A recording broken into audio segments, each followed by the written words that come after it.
ہم نے تو مار بھی کھائی ہیں، ہمیں تکلیف اٹھانی، ہزیمتیں اٹھانی پڑی ہیں، ہمارا مینڈیٹ بھی چوری کیا گیا، ہمارا حق بنتا ہے احتجاج کرنے کا.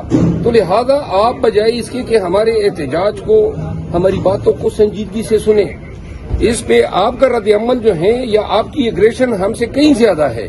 اس چوتھی بات جو ہے وہ یہ ہے کہ پاکستان تحریک انصاف کی کے پی میں جو حکومت ہے اس کو گرانے کے لیے اب وزیر اعلیٰ کے خلاف جو ہے ایک پٹیشن دائر کروائی گئی ہے.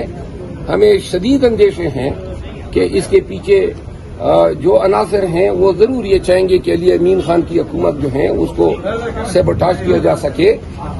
واحد حکومت جو ہے ہم کے پی میں بنا سکے ہیں، اور اگر اس کو بھی گرانے کی کوشش کی جاتی ہے تو لہذا یہ جمہوریت کی بھی تدفین ہوگی، اخلاقیات کی بھی ہوگی.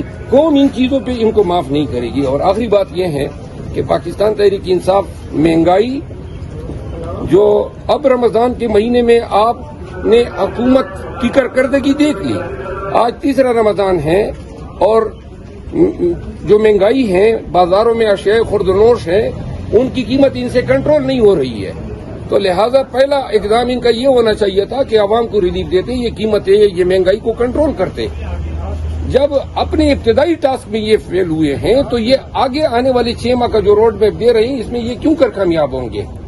حکومت کا، پاکستان تحریک انصاف کا یہ بھی مطالبہ ہے کہ فلسطین کے معاملے پہ حکومت کا جو رد عمل ہے وہ انتہائی مایوس کن ہے. پاکستانی ہمیشہ فلسطینیوں کے ساتھ اور دنیا کے کسی بھی خطے میں مسلمانوں پہ ڈھائے جانے والے مظالم کے خلاف پاکستانی اور پاکستان کی حکومت ڈٹ کے کھڑی رہی ہے.